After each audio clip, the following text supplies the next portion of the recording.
Hola, buenas tardes, muchas gracias. Bueno, voy a intentar hablaros de la cirugía 2.0, ¿no? La cirugía que viene, lo que estamos desarrollando en Baleares. Y bueno, antes que nada presentarme un poquito, ¿no? Yo soy Juan José Segura, me formé en Sevilla, en el Virgen del Rocío, y hace relativamente poco, hace 5 años, empecé a trabajar en Islas Baleares, en el Hospital Universitario Son Espases, y ahí estoy desarrollando un poco mi carrera, tanto a nivel quirúrgico como de investigación, académico y demás. Ya durante la residencia, pues me interesaba mucho la innovación, las nuevas tecnologías, y de hecho pues hice algún trabajo sobre Twitter aplicado a la cirugía. Ahora habréis escuchado hablar de una técnica láser para el abordaje de la colecistectomía que tuve la suerte de participar en sus inicios en una estancia que hice en Londres.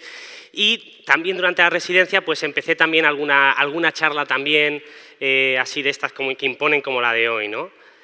En este sentido, cuando me mudé a Mallorca, yo no conocía mucho de Mallorca, conocía lo que veíamos todos los veranos. La verdad es que Mallorca para mí era las playas, la isla, el buen tiempo, pero por desgracia, a nivel médico, todo lo que yo sabía era el tema del balconing. Y de hecho era algo que me llamaba mucho la atención. De hecho, me llamó tanto la atención que me fui a la fuente del conocimiento actual, ¿no? Que es la Wikipedia. Y llama la atención, ¿no?, que en la Wikipedia aparecía el balconing como un fenómeno endémico de Islas Baleares. Esto hizo que me interesara todavía más en este tema. Y fue lo que me llevó a estudiar lo que es el balconing, el fenómeno, los pacientes que atendíamos. Cuando lo estudiamos, pues tuvimos la suerte de que se publicó en una revista de alto impacto a nivel médico y demás, y esto tuvo una serie de consecuencias que creo yo que es lo más importante. Por una parte nos dimos cuenta de que no era tanto que saltaran a las piscinas, sino que la gran mayoría de ellos terminaban cayéndose en un contexto de intoxicación etílica. La gran mayoría eran hombres.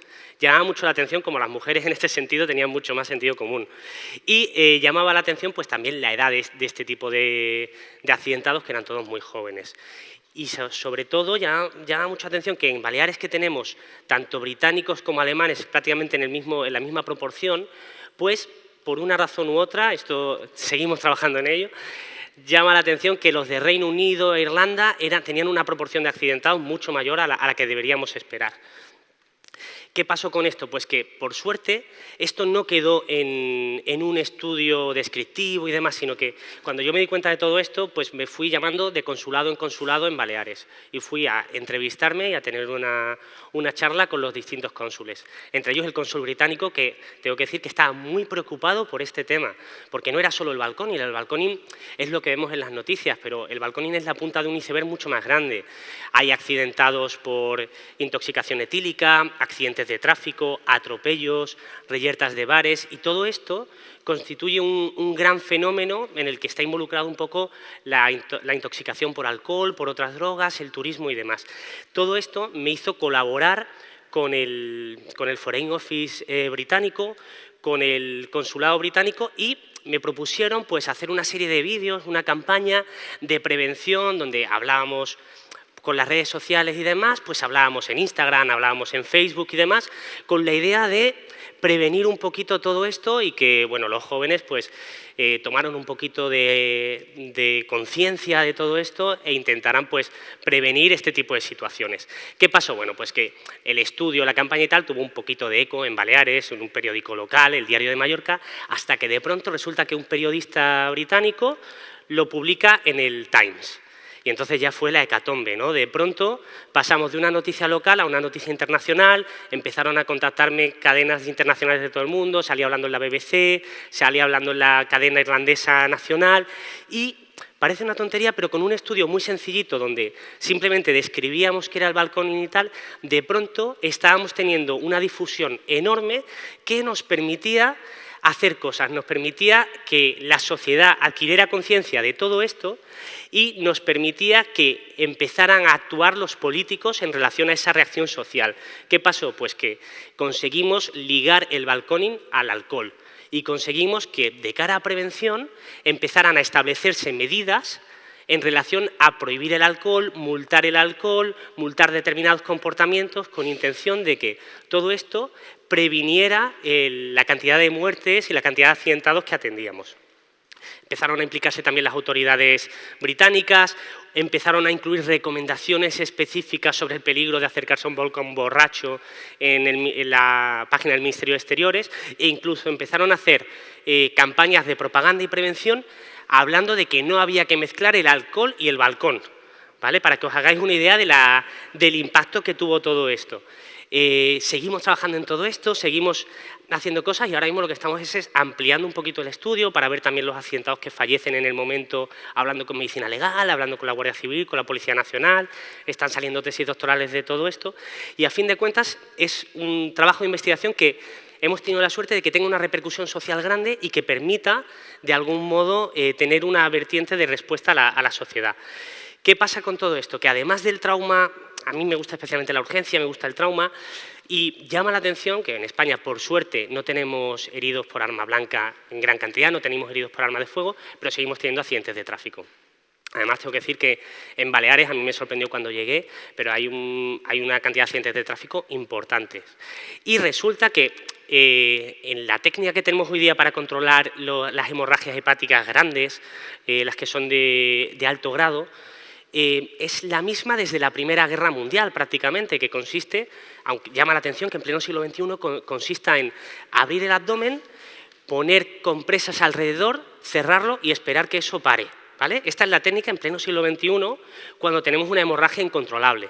Entonces, claro, yo a esto le daba muchas vueltas y pensaba, tiene que haber una forma mejor que meter compresas y esperar que pare, porque además esto tiene una serie de pegas, ¿no? Se pierden compresas, a veces metemos compresas de más y comprimimos otros órganos y eso es muy malo, a veces metemos compresas de menos y eso sigue sangrando. Entonces, es una técnica que, aunque ha demostrado que ha salvado muchísimas vidas, porque empacar el hígado ha salvado muchas vidas, digamos que ahí parece que había margen de mejora.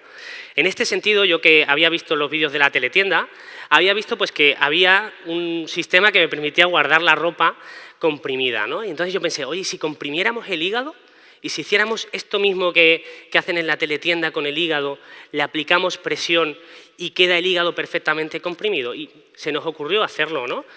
Y estuvimos diseñando un dispositivo, estuvimos trabajando en ello y bueno, pues salió una patente. ¿Qué era el siguiente paso? Probarlo, ¿no? Y entonces, ¿qué fuimos? Pues fuimos, por desgracia, no podemos hacer esto de otra manera que no sea en un animal, y probamos en una serie de cerdos, o sea, en medicina sabéis que tiene que ser todo muy, muy controlado, entonces buscamos un aparato para hacer exactamente la misma lesión a todos los cerdos y comprobar qué diferencias había entre empacar el hígado de forma clásica o utilizar esta bolsa de vacío que lo que hacía era envolverlo. Cuando empezamos a hacerlo, pues bueno, nos dimos cuenta que efectivamente el sistema que habíamos ideado, inspirados un poquito en cómo guardar la ropa y demás, pues resulta que funcionaba.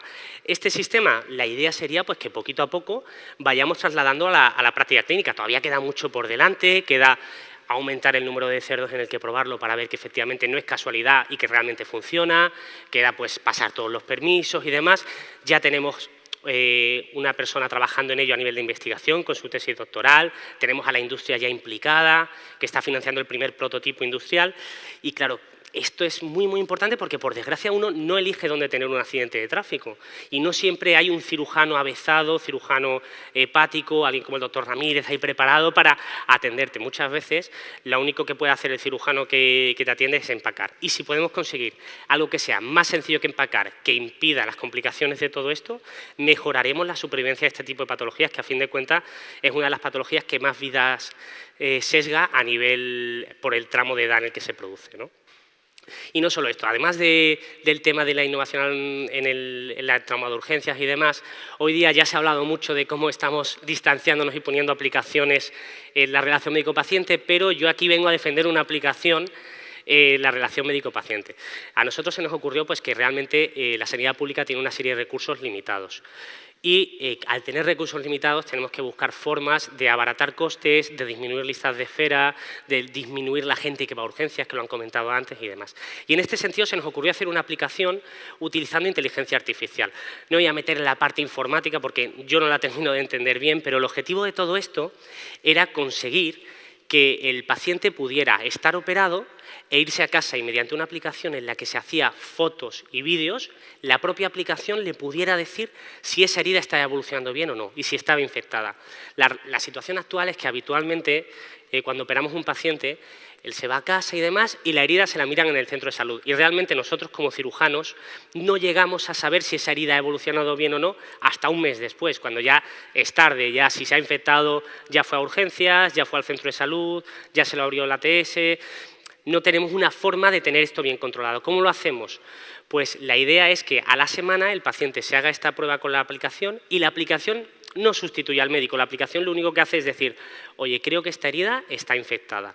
Y como creo que está infectada, creo que tendrías que acudir a tu médico. Esta aplicación se llama RedScar, todavía no está ni comercializada, ni disponible, ni nada. De momento solamente estamos probándola en nuestros pacientes para ver que efectivamente funciona, porque es una aplicación muy sencilla y lo único que hace es analizar uno de los 4 signos clásicos de la infección de herida. Habitualmente ya la medicina griega ya lo describió, había 4 signos, que era dolor, tumor, calor y color. Y el color, el enrojecimiento de una herida, es lo que analiza esta aplicación. Te haces una foto y en base al número de píxeles que tienen al color rojo, te dice si la herida está probablemente infectada. ¿Qué viene después de todo esto? Pues bueno, conseguiremos reducir listas de espera en consultas porque no habrá tanto paciente que tenga que ir a consulta, sino solamente irán a la consulta aquellos pacientes que hayan tenido algún problema con la herida. Conseguiremos que la gente no pierda un día de trabajo, no pierda un día de ir al instituto y demás por ir a una consulta que luego supone pues, estar allí esperando para que le digan esa herida está bien, puedes irte de alta. Y conseguiremos poquito a poco mejorar la satisfacción de los pacientes. Hemos hecho ya también un estudio preliminar en este sentido y resulta que cuando nos vamos a pacientes seleccionados, porque obviamente esto no lo podemos hacer con todo el mundo, hay gente pues, que a lo mejor es muy mayor para controlar bien una aplicación informática, hay gente pues, que a lo mejor no tiene un smartphone, todo esto hay que seleccionarlo, pero en pacientes seleccionados, en nuestro caso que eran chicos jóvenes, operados de apendicitis y demás, resulta que a la pregunta de si preferían ser atendidos de forma telemática con una aplicación de estas en vez de forma personal, la gran mayoría lo preferían. Un 98% solamente una persona prefirió que no.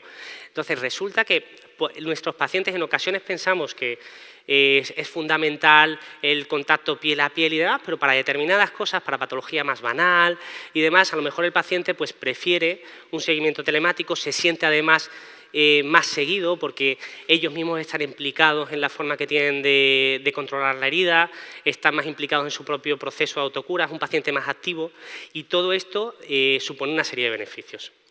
Y bueno, antes que nada, antes de terminar, he ido muy rápido por lo que veo, me gustaría agradecerte a todo el personal de Son Espaces de Mallorca, que son los que hacen todo esto posible. Muchas gracias.